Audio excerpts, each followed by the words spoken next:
Kalayaang sinisikil naman ng katiwalian ang binanggit ni Vice President Sara Duterte ngayong araw ng Kasarinlan. Sangkot umano dyan si Pangulong Bongbong Marcos. Pero nilinaw niyang ayaw niya itong patalsikin sa pwesto. Ang maanghang niyang paliwanag sa pagtutok ni John D. Esteban ng GMA Regional TV. Kung meron mang nag-iisip na patalsikin si Pangulong Bongbong Marcos sa pwesto, nilinaw ni Vice President Sara Duterte na hindi siya sang-ayon doon. Ako, I am the constitutional successor, no? I am the next in line ayon sa ating constitution. At meron akong sinumpaan noong ako ay nag-assume ng Office of the Vice President. At nakalagay doon that I will preserve and defend the Constitution. So, wala sa aking mga kamay ang pagsasagawa ng extra constitutional means, no, to overthrow the current administration. At hindi ko din gusto yon. Ayon pa sa bise, Hindi ko gusto agawin yung posisyon ni Bongbong Marcos. Gusto ko makita ng taong bayan hanggang sa dulo kung gaano walang hiya si BBM. ngayon ipinagdiriwang ang Araw ng Kalayaan. May komento si Duterte tungkol sa araw na ito.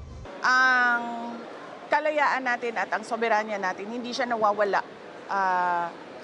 sa mga foreign invaders lamang. Hindi siya sa pagsakop lamang ng mga foreign invaders. Nawawala din siya kapag yung mga matataas na opisyal ng ating pamahalaan, kasama na ang Pangulo, ay malasindikato sa pagnanakaw ng pera ng bayan. Hinihinga namin ng reaksyon dito ang Malacanang.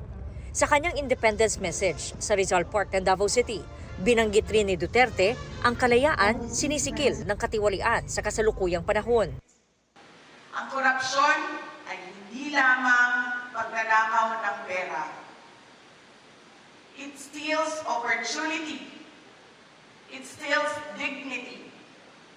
And it steals hope.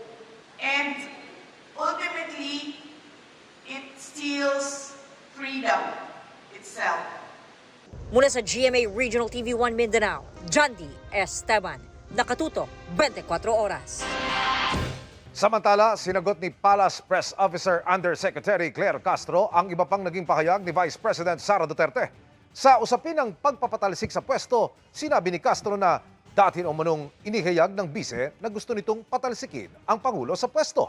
Dagdag pa ni Castro, huwag na raw magkunwari dahil kung ayaw talaga ng bise na mapatalsik ang Pangulo, pipigilan niya mismo ang mga kaalyadong nagpupursige ng destabilization.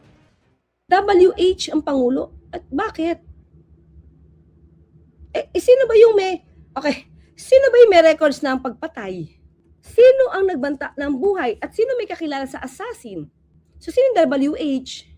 Kaya nga sabi ko mga kaklir, itong Independence Day, ang ginawa ni VP Sara, binulgar niya lang at kinainisan niya yung gawain ng pamilya niya. Kasi gawain ng pamilya niya yung mga lahat ng binanggit niya eh. Kaugnay naman sa mala sindikato umunong pagnanakaw ng mga opisyal ng gobyerno kasama ang Pangulo, sagot yan ni Castro. So, sino ba yung sinasabihan mo sindikato? Pamilya niyo? Party ba kayo doon? Baka nakakalimutan mo kasi ikaw yung may issue ka ng paglulustay pero nagtuturo ka na iba. Ikaw yung may issue. Ba't nagpapahid ka sa iba?